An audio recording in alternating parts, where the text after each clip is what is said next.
মা কানা মুহাম্মাদুন আবা আহাদিম মির রিজাল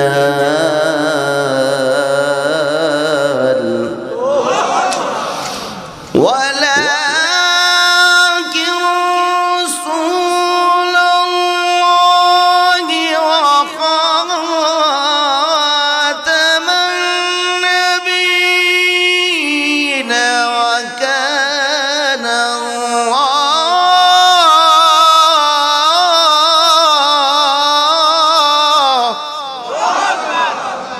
وكان الله بكل شيء عليما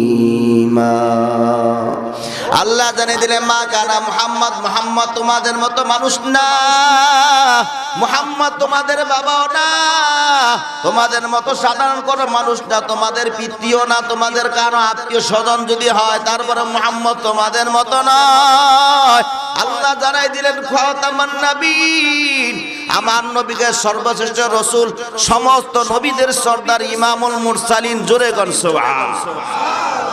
আমার নবীর মুহাম্মদকে ডাক দিও না, কারণ আল্লাহ কোরআনুল কারীমে আবার নবীর মুহাম্মদ বলে সরাসরি কখনো ডাক দেয় নাই।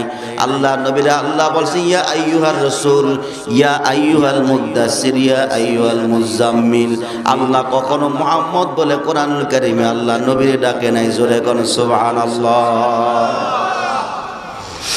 ওরে আল্লাহর গোলাম, যা বলতেছিলাম লোকটা এসে আল্লাহ নবীরে বলে মুহাম্মদ ইহসান কারে কর। কষ্ট হইতেছে? খারাপ লাগলে কইেন। নবী আমার বলুন ইহসান কারে কয়?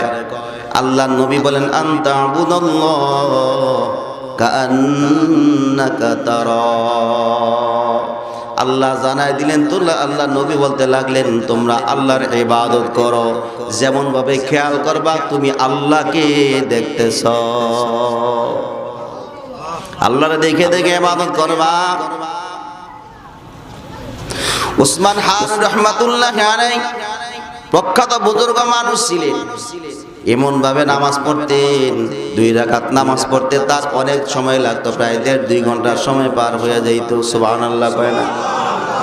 এক লোক বলতে, হুজুর আপনি এত লম্বা সময় কেমনে নামাজ পড়েন, 2 রাকাত পড়তে এত সময় কেন লাগে? উসমান হারুন রাহমাতুল্লাহ আলাইহি জবাব দেয়, বাবা আমি যখন নামাজ পড়ি, যখন আলহামদুলিল্লাহ বলি, আলহামদুলিল্লাহ বলে যখন দাঁড়ায় থাকি, আল্লাহর পক্ষ থেকে যতক্ষণ জবাব না আসে অতক্ষণ আমি আর দ্বিতীয় আয়াত আর পড়ি না। জোরে কোন সুবহানাল্লাহ। আমি যখন আলহামদুলিল্লাহ বলি, আল্লাহ যখন যতক্ষণ না বলবে হামিদানি আব্দি, আমার বান্দা প্রশংসা করছে, আমি না শুনবো, অত